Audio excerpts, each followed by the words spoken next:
जाटव जी का मैं रुक करना चाहूंगी। श्याम प्रकाश जाटव जी, ये ऐसे समय पर और उसके बाद हुआ है जब G20 में जब ऋषि सुनक यहाँ पर आए थे, ब्रिटेन के पीएम, उन्होंने पहली बार खालिस्तान पर या फिर अगर हम अलगाववाद का जिक्र करें उस पर उन्होंने टिप्पणी की, तो उन्होंने कहा था कि कतई बर्दाश्त नहीं किया जाएगा और हम इस पर एक्शन भी लेंगे और हमारी सरकार जो है वो प्रतिबद्ध भी है। उसके बावजूद ये इस तरह की जो गतिविधियां है वो सामने आ रही है, क्या समझ रहे हैं आप? देखिए, जो खालिस्तान का जो मसला है, ये आज से नहीं वर्षों से जो है इसको पुष्ट किया गया है और बल्कि जिस तरीके से सोडी जी ने कहा कि हिंदू विरोधी जो मानसिकता के लोग हैं उनके द्वारा इसको जो है वो पुष्ट किया गया है। हमें बचपन से हमने एक ही चीज पढ़ी कि जो है हिंदुओं में जो एक बड़ा बेटा होता था उसको सिख बनाया जाता था और देश और धर्म की रक्षा के लिए बनाया जाता था। 1984 में जो दंगे हुए उसके बाद देश के अंदर सिखों को लेकर के ये एक आक्रोश था। मैं पिछले दिनों एक हवाई यात्रा में था, मेरे साथ में जहाज में एक सिख बैठे हुए थे, तो मैंने कहा 1984 में इस प्रकार से घटना हुई थी, तो उन्होंने मेरे से कहा कि ये हिंदुओं ने की थी और आरएसएस के लोगों ने की थी। यानी ये सारी बातें मैंने एक बार में इसलिए आपको बताई कि जिस चीज को मैंने अपनी आंखों से देखा कि एक हिंदू धर्म के रक्षक के रूप में सिख कौम के जो उस वक्त में जो एक सिस्टम बना हुआ था स्थापना का, आज के दौर में उन सिखों को हिंदू विरोधी बनाने का एक बहुत बड़ा षड्यंत्र जो है वो विदेशों में चल रहा है और उसको यहाँ पर हिंदुस्तान में भी पुष्ट किया जा रहा है। तो जाहिर सी बात है कि इसमें एक ये जो सोडी साहब ने जो बात कही है कि हिंदू विरोधी जो मानसिकता का जो है तत्व है, ये भी एक बहुत बड़ा महत्व है। और इसके अलावा भारत देखिए आज के समय में प्रगति कर रहा है। हम 10वें नंबर से आज 5वें नंबर पर जो है आर्थिक शक्ति बन चुके हैं। जाहिर सी बात है कि जो दूसरे मुल्क जो भारत में कारोबार करके अपना पैसा कमाते थे, आज उनके सामने भारत जो है वो कंपटीटर के रूप में आ गया नजर। अब वो चाहते हैं कि किसी भी तरीके से भारत के अंदर उपद्रव हो, ग्रह युद्ध हो, इस प्रकार के इशूज को उठा करके भारत के आर्थिक सिस्टम को, यहाँ के जो व्यवहारिक सिस्टम है उसको सबको डैमेज करने का प्रयास किया जा रहा है और उसको विदेशी भूमि से ही पुष्ट किया जा रहा है। कनाडा शुरू से खालिस्तानियों का समर्थक रहा और वर्षों से ये टारगेटेड रहा भारत को। वहां से भारत के तमाम जो सिख कम्युनिटी के लोग हैं वो वहां पर जाकर के कारोबार करते, उन लोगों में से कुछ लोगों को उन्होंने चिन्हित नहीं, लेकिन अब विदेश मंत्री ये कह रहे हैं, अजय शंकर तो साफ कह रहे हैं कि भाई इसे सिखों से ना जोड़ा जाए, सिख समुदाय का अब ये पूरा मामला नहीं है। अब ऐसा नहीं है ना कि भारत में इस तरह का माहौल तो है नहीं कि कुछ कसूर हमारा है तो कुछ कसूर वहां पर है, कुछ चीजें वहां पर है तो कुछ चीजें यहाँ पर भी है। उन्होंने तो साफ मना कर दिया कि वहाँ पे लॉ एंड ऑर्डर का मामला है। मैं एक बात बताऊं, जो सिख है, भारत का जो सिख है वो किसी भी सूरत में खालिस्तान के बारे में नहीं सोचता। मेरी तमाम रिश्तेदारियां पंजाब में है, मैं बहुत अच्छी तरीके से, बहुत होशो हवास में, बहुत जिम्मेवारी के साथ ये बात कह रहा हूँ कि भारत का सिख जो है वो खालिस्तान का समर्थक कतई नहीं है। कुछ लोग विशेष पूर्वाग्रह से कनाडा में उसी मकसद के लिए कि भारत स्थिर हो वो काम कर रहे हैं, उसमें कुछ नौजवान बालक जो है वो उनको समर्थन दे रहे हैं।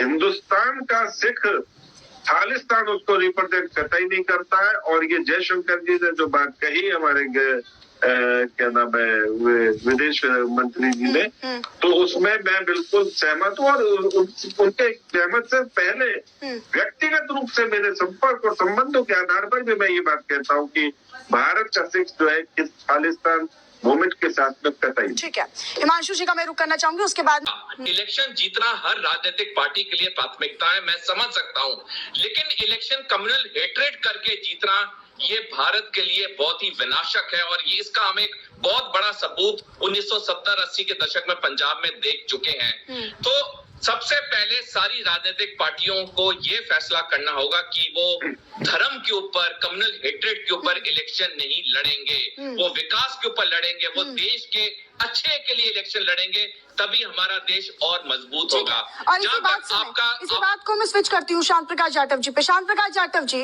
देखिए, एक तरफ कनाडा है, एक तरफ भारत है, और हमें बखूबी पता है कि चलिए ठीक है, हमें कनाडा की जरूरत है, लेकिन उससे ज्यादा कनाडा को हमारी जरूरत है, भारत की जरूरत है, और ये बहुत अच्छी तरीके से समझ रहा है कनाडा। लेकिन अब ये जो गतिविधियां हैं, ये जो कुछ कनाडा में हो रहा है, उसको लेकर अभी ये भी कहा जा रहा है, क्योंकि विदेश मंत्री ने साफ कर दिया है कि भाई ये तो लॉ एंड ऑर्डर का पूरा मामला है, वहां की सरकार को इस पर ध्यान देना चाहिए, प्रकाश डालना चाहिए, और इसको सिख समुदाय से जोड़ना बंद किया जाए। ये पूरी तरीके से गलत होगा। लेकिन आप क्या ये नहीं समझ रहे हैं क्या कि ट्रूडो के उकसावे का ही नतीजा तो नहीं है? क्योंकि एक तरफ तो जस्टिन ट्रूडो हैं जो खालिस्तानी समर्थकों को संरक्षण दे रहे हैं सियासी फायदे के लिए, और वही तो वजह है ना कि उनको प्रोवोक किया जा रहा है, उन्हें संरक्षण मिल रहा है, तो बाकी देशों में भी इस तरह की गतिविधियां कर रहे हैं। देखिए मनीषा जी, अभी मोदी जी ने कुछ बात कही। 1978 में बैसाखी के दिन खालिस्तान लिबरेशन फ्रंट का गठन हुआ, और उसके ठीक कुछ दिन के बाद में 6 दिसंबर को वामसेफ का गठन हुआ, जिसके काश्मीर राम को अध्यक्ष बनाया गया। ये दोनों की दोनों संस्थाएं, उसमें ज्ञानी जैल सिंह पंजाब में मुख्यमंत्री थे और देश में कांग्रेस हार चुकी थी। अभी हिमांशु जी ने जो बात कही थी, ये बात मैं उसके साथ में लिंक अप कर रहा हूँ। ये दोनों मामले जो थे, एक ने गोली से आतंक फैलाया और दूसरे ने तिलक तराजू तलवार मारो इनके जूते चार जैसे गोली से आतंक फैलाया। ये दोनों की दोनों योजनाएं जो है कांग्रेस के द्वारा पंजाब में पुष्ट की गई और पूरे देश में उसको फैलाया गया। आज ये देश का हम तो कह रहे हैं कि ये आरएसएस का एजेंडा है। आप कैसे कहते हैं कांग्रेस ने इसको किया था? इस बात को आप वापस लीजिए, ये आरएसएस का है। आरएसएस ही धर्म और जात की राजनीति करती है। आप अधिकार से सिख और हिंदू को लड़ाने का प्रयास किया जा रहा है। हमने तो धर्म का नाम नहीं लिया, कांग्रेस ने तो जात का नाम नहीं लिया। आप सिर्फ जाति और धर्म का नाम आप लेते हैं। जात और धर्म के नाम पर राजनीति भारतीय जनता पार्टी करती है। हिमांशु जी सुन लीजिए, एक बार सुन लेते हैं ना श्याम प्रकाश जाटव जी को। हिमांशु जी 1 मिनट सुन लीजिए, मैं आपके पास लौटूंगी, उसके बाद आप जवाब दीजिएगा। हिमांशु जी, ये कोई तरीका नहीं होता ना बहस को संचालित करने का। नहीं हिमांशु जी प्लीज उनकी बात सुन लीजिए, उसके बाद मैं जवाब लूंगी आपसे। इसके अतिरिक्त जिस तरीके से कांग्रेस ने आतंक को देश के अंदर पनाह दी, इनके दोनों प्रधानमंत्री जो है वो उसके शिकार भी हुए हैं। ये कहीं कोई शहादत नहीं बल्कि साथ पालने का नतीजा है। ये बहुत बड़े ये शहादत है, शहादत आप कभी नहीं कर सकते। ये है सच्चाई। और आज के लिए शहीद हुए श्रीमती इंदिरा गांधी और श्री राजीव गांधी जी को, स्वर्गीय राजीव गांधी जी को लेकिन हिमांशु जी अभी की बात करते हैं, हिमांशु जी लेकिन अभी की बात करते हैं ना। इन लोगों ने आजादी की लड़ाई में एक नक्शा खिंचवाया है। नहीं तो की बात छोड़िए, आदत क्या होता है, भारतीय जनता पार्टी के लोग क्या समझेंगे? इनके रेट के मुताबिक यहाँ तक दिया हो, आज तक इनके रेट के साथ कभी सही हुए हो के लिए जो दावत किया हो, एक तो है कांग्रेस का चापूसी करते हैं। ये लोग ठीक है शाम ठीक है हिमांशु जी, की बात करने वाले, 60 रुपए का पेंशन पाने वाले, अंग्रेजों का दलाली करने वाले, ये क्या करेंगे? शहादत आज बता दे चुनौती देता हूँ मैं कि एक भी भारतीय जनता पार्टी के लोग एक नक भी कटवाया हो, इनका नक भी कटा हो तो बता दीजिए। नहीं हिमांशु जी देखिए, अभी ऐसे शंकर बड़ी मुखरता के साथ आ तो रहे ना सामने, वो तो जो आज उनको प्रोटेक्ट करने का या फिर संरक्षण देने का काम कर रहे हैं। मैं फाइनल कमेंट सभी मेहमानों से लेना चाहूंगी। श्याम प्रकाश जाटव जी, क्या कनाडा भारत के साथ पॉइंट टू पॉइंट हमला नहीं कर सकता है, पॉइंट टू पॉइंट उन पर आरोप नहीं लगा सकता है?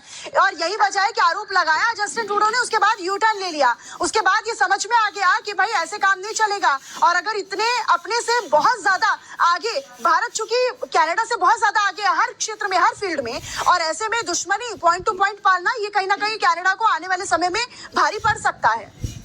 जल्दी से देखिए मनीषा जी, आतंक और आतंकवाद को पनाह देने वाले मुल्कों के संदर्भ में G20 में जिस तरीके से अभी निर्णय लिए गए, मैं समझता हूँ कि उन निर्णयों पर आगे जो है सभी मुल्क आपस में एक दूसरे को सहयोग करते हुए आगे बढ़ेंगे, जिसमें कहीं भी इस प्रकार के संरक्षण देने वाले जो देश हैं उनको किसी की सूरत में नहीं बख्शा जाएगा।